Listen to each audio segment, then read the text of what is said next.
the ability to fulfill my mission in this world, that I can be the human being that I want to be. Perhaps psychologically most of us are built in such a way that I'll never be satisfied. We have that built into us, some more and some less. Maybe we got it from our parents, I don't know. But that notwithstanding, there is, as I said before, push that to the side and say, you have no right to undermine me. I am Hashem's child. You have your voice, you have your say, you can always talk up whenever you want to put me down, but you don't have the ability to undermine me any longer. You're part of my personality, and if you want to be, the best way is if you work together with me, and let's work together to become the best that we can. Stop trying to undermine me. Have a conversation with your own negativity. Yes. Well, it talks about, bringing the nefesh, but when a person is born, mostly they're born just with the nefesh, and if they live in a certain level, they can bring the ruach and the neshama. So what does it mean here on Shabbos? What aspect then of the nefesh is coming down? That's Right. not down during the It's a week? good question. First of all, the Zohar says that when we're born, we get nefesh. Right. If we do well with that, then we get ruach. We do well with that, we get neshama. What does this mean? It means that I come up from a level of nefesh existence where I just unrectified nefesh is I want what I want it now. Physical. Rectified nefesh is that I'm saying a bracha before I eat my food. I'm thinking about maybe that somebody gave me this. I'm also giving my food to somebody else. I'm showing signs of not total selfishness. That's rectification of nefesh. Ruach is unrectified ruach is I am who I am, and I am the one who determines my own life. I'm a teenager, and I want to be the one who determines my own life, and you can't control me anymore. Rectified ruach is I am who I am, and I love you. Mom and Dad, I love you. You can't make me anymore. I am me, but I really love you because of who I am. You see, rectified, it's not such a big difference. It's just using what I've been given, but a little bit better. And rectified neshama is Eric Fromm, is meaning, that I have a higher meaning for my existence. So this nefesh is Freud, and ruach is Adler, and neshama is Fromm, and then Maslow is Chaya. You see, it's like all these guys who are saying the elephant is something that's like this. And no, the elephant is something that's like this. And the elephant is something like this. And then we say, no, all of you guys are blind. Okay, so the Shabbos nefesh is there for the rectified nefesh, is what you said. Right. But the yearning that you're talking about is, when you say we're never satisfied, that comes from the yearning of our souls that always want to be close to Hashem, and we're always limited to achieve that in the ultimate sense here. So that's one kind of different yearning. That kind of yearning can never be satisfied. You're right. But there's another aspect to the negative thing that I'm never satisfied with myself is the perfectionist. Oh, I see. Okay. So that's, This is an important conversation, even though it's just taking place between the two of us, but for all of us, okay? Now, with your permission, it's 9:10, but just let me share this with you, okay? You don't have to. This is one of my most beloved things. This is my pirush on Ashrei. Ashrei Yosh B'Beitecha is a psalm that many people can say by heart, but if you'll ask them what it means, it's a little bit hard to put into words.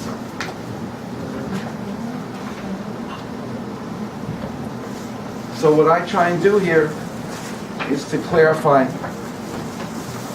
that if you really want to know what Ashrei is about, this is an entry point into Ashrei. And it's very joyous for me to share this with you. If you want it, you can buy it. If not, I'll send it to you free as a PDF file. But just ask yourself, in my opinion, this is King David's PhD thesis. This is his pièce de résistance. So you mean wow, David wrote a PhD thesis? Yeah, Ashrei Yosh B'Beitecha. I'm trying to get you, that you should have an appetite. Because my writing is hard, for sure. It's like, after 2 or 3 pages, God, this guy is like, he's not relenting, you know. But if you get pleasure from it, then the pleasure will overcome all the resistance. And the pleasure is there, the fruit is there, the treasure is there. Ashrei is a treasure. And what I want to share,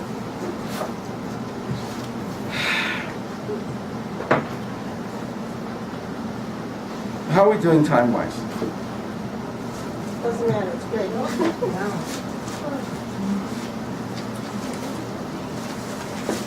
The secret of Ashrei, obviously, is its Aleph Beit.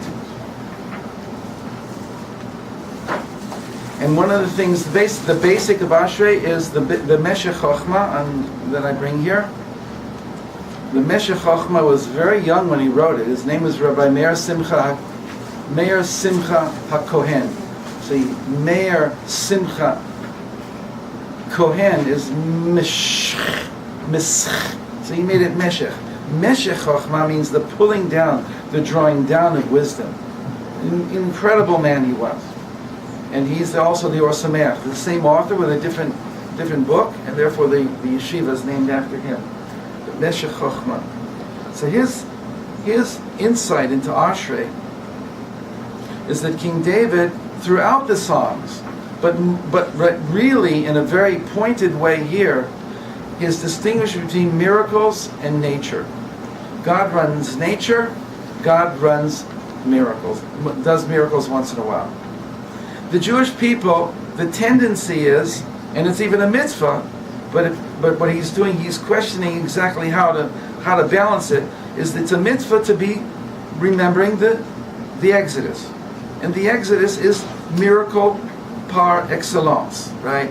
It is miracles. It's God overturning the powers of nature and showing that he's the master. No question, it's a mitzvah. Pesach commemorates the miracles of the Exodus of Egypt. Shavuot commemorates the absolute unbelievable miracle of standing at Sinai and being lifted up 3 million people into prophetic vision, prophetic consciousness. But King David is saying, if you just try and look for God in miracles, you're missing the whole point of what the world is about.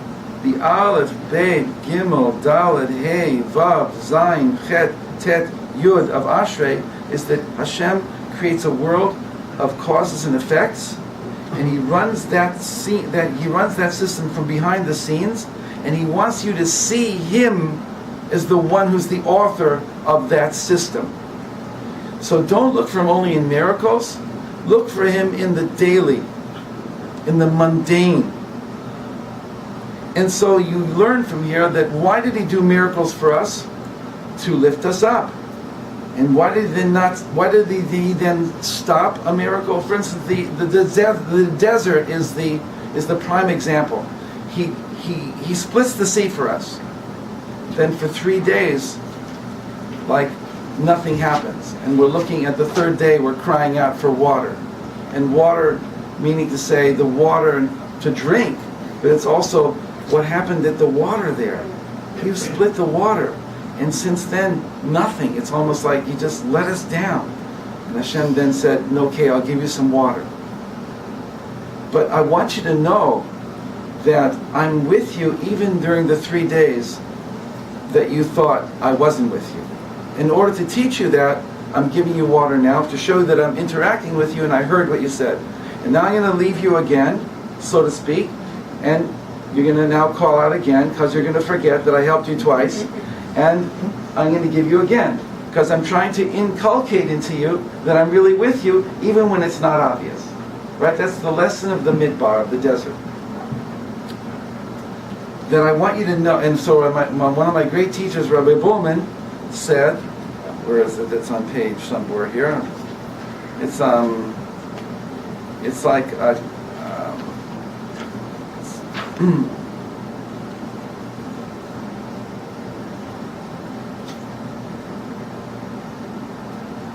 well, I can never find anything anyway in these books. So the main point is, Rabbi Bullman said that it's like somebody And you've probably heard this before. I always repeat myself. But they're things that I do all the time. So somebody's stuck in the desert. And it's frightening in the desert. And like, so they had their car lights on all night. And in the morning they tried to start their car. Battery's dead. By luck, their cell phone or whatever, maybe there was a payphone somewhere in the desert. Okay, and they found out that the garage that's 50 miles away, that one of their trucks is only 30 miles away, 10 miles away. Okay, we'll be there soon. Okay, so he puts the cables from his tow truck onto your car. He says, get in your car and start the car. You start the car, and you say, oh, thank you so much. And what does the mechanic say to us? Not so fast. You got to drive. You got to drive 100 miles now. Don't stop. Because if you stop, they'll have to come again, and I'm not going to come again. Why do you have to drive? To internalize the charge from my cable, from the cables, from my battery to yours. That's a miracle. Pull the cables away, drive, internalize. The cables are a level of 8, 9, and 10, or 8 if you want, and internalizing the charge of the 8, when the 8 is pulled away, when the miracle level is hidden back again, is the world of 7. Is to internalize the level of miracle within my life, within the world of 6, which is the 3 directions of space and 6 days of the week. Is to the 7 in the middle of the 6. The 7 is the nucleus, the soul, the spiritual aspect within the world of 6, and it's getting its power from 8. But God says, I'm not going to reveal my 8s all the time. I want you to be able to internalize. Did that mix everybody up with the 6, 7, and 8? Because it's one of the questions I started to ask many years ago is, are we the people of 7 or the people of 8? Both. We're the people of both, but we love miracles. Right. But 7 is... 7 is greater. 7 is Miguel Sesta. 7 is the star. Right. It's when you do something 7 times, it's yours. You made it yours. You've internalized it. Lahafnim. And one of the most beautiful words I found out only maybe 10 years ago. Lahafnim. To internalize. To integrate into your being. To make it part of yourself. Now you've internalized it. Is the level of 7. Okay, so David is saying here in Psalm 145, I want you to not get caught up on miracles, but to know that life is miracle. And that's a more mature relationship with life. Touch, to see that everything is interconnected, to see sparklings of that, hints of that, allusions to that, intuitions of that, intimations of that, and to build on that and to know, if I'm seeing this, then how much more is the amazing, incredible, infinitely complex system of intervention of heaven and earth.